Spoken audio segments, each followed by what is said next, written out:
லக்கணத்துக்கு 3-4 கூடனுடைய புக்தி ஓடிட்டுருக்கு. சனி உட்காந்துருக்காரு, 5ஆம் இடத்துல உட்காந்துருக்காரு. யாரோட சேர்ந்து உட்காந்துருக்காரு? கேதுவோடு சேர்ந்து உட்காந்துருக்காரு. யாரோட சேர்ந்து உட்காந்துருக்காரு? சந்திரனோட சேர்ந்து உட்காந்துருக்காரு. சந்திரன் அப்படின்னு சொல்லக்கூடியவர் இவருக்கு யார் அப்படின்னு பார்த்தோம் அப்படின்னா 10 9 கூடையவராக வர்றார். விருச்சிக லக்கணத்துக்கு 9 கூடையவர். பாக்கியாதிபதி 5ல் உட்காந்துருக்கிறது நல்ல ஒரு அமைப்பு, எந்த விதமான பிரச்சனையும் கிடையாது. ஆனால் பாக்கியாதிபதியோட உட்காந்துட்டு இருக்கிறவர் வந்து கேது. இன்றைக்கு வந்து கோச்சாரத்துக்குள்ளே ராகுல நுழைஞ்சிருக்கார். பிரச்சனை எப்படி இருக்கும்? இவருக்கும் வந்து அந்த கல்யாண எண்ணங்கள் தூண்டுதல்கள் எல்லாம் இருக்கும். ஏன்னா ராகு வந்து சுக்கிரன் உச்சமாகக்கூடிய இடத்துல உட்காந்துருக்கார். அவர் அங்கே உட்காந்துருக்காரு. ஏன்னா சுக்கிர தசை நடத்திட்டு இருக்கான்.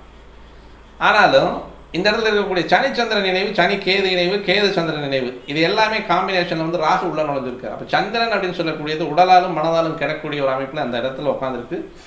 லக்கணத்துக்கு 5ல் உட்காந்துருக்குது. தசாநாதனுக்கு 10ல் உட்காந்துருக்கு. அப்போ ஆக்சுவலாக வந்து இவருக்கு இந்த சனி 7.5 சனி